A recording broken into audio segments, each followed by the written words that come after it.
At 93, Angie Dickinson finally speaks with clarity and grace about her life, her legacy, and her long-unspoken memories of Hollywood icon Randolph Scott, offering a rare, reflective glimpse into an era now fading into history.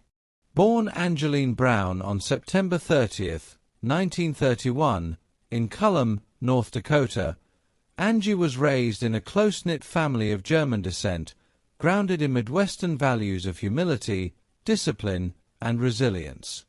Her father, Leo Henry Brown, a newspaper publisher and editor, nurtured her love of words and storytelling, while her mother, Frederica, instilled elegance and quiet strength.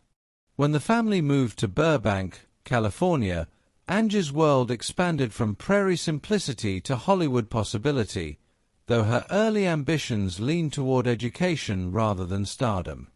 She studied at Glendale Community College and Immaculate Heart College, earning a business degree and dreaming of becoming a writer or editor, until a beauty pageant unexpectedly opened doors to acting.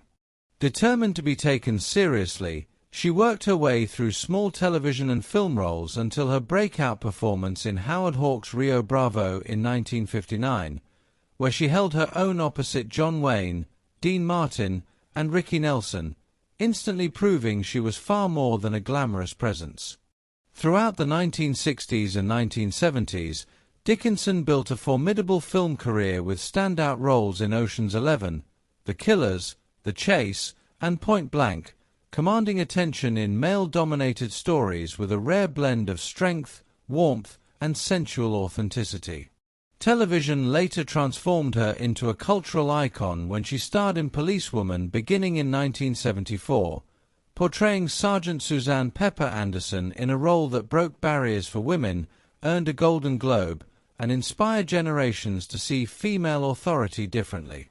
Beyond the screen, Angie's personal life reflected equal depth and complexity, from her early marriage to Jean Dickinson, which ended under the pressures of fame, to her intellectually rich friendships with figures like economist John Kenneth Galbraith, whose world of diplomacy and ideas broadened her global perspective during visits to India.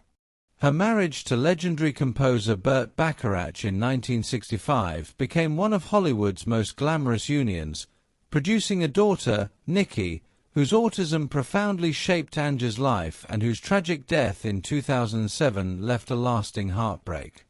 Yet through love, loss, and decades of artistic evolution, Angie Dickinson remained a figure of dignity and resilience. Now, reflecting on Randolph Scott, she speaks not in gossip or regret, but in measured respect, recalling him as a consummate professional whose quiet authority, kindness, and integrity defined Hollywood's golden era. She remembers moments of tension eased by his calm presence, an actor who led without ego and encouraged collaboration rather than competition. Addressing long-circulated myths, she affirms his authenticity and humanity, emphasizing that behind the stoic Western hero was a man who treated others with fairness and respect. For Angie Dickinson, speaking now is not about revelation for its own sake, but about honoring truth, preserving memory, and paying tribute to those who shaped her journey. At 93, her voice carries the wisdom of experience and the courage of reflection, reminding us that behind every legend lies a human story, and that sometimes the most powerful truths are the ones spoken gently at exactly the right time.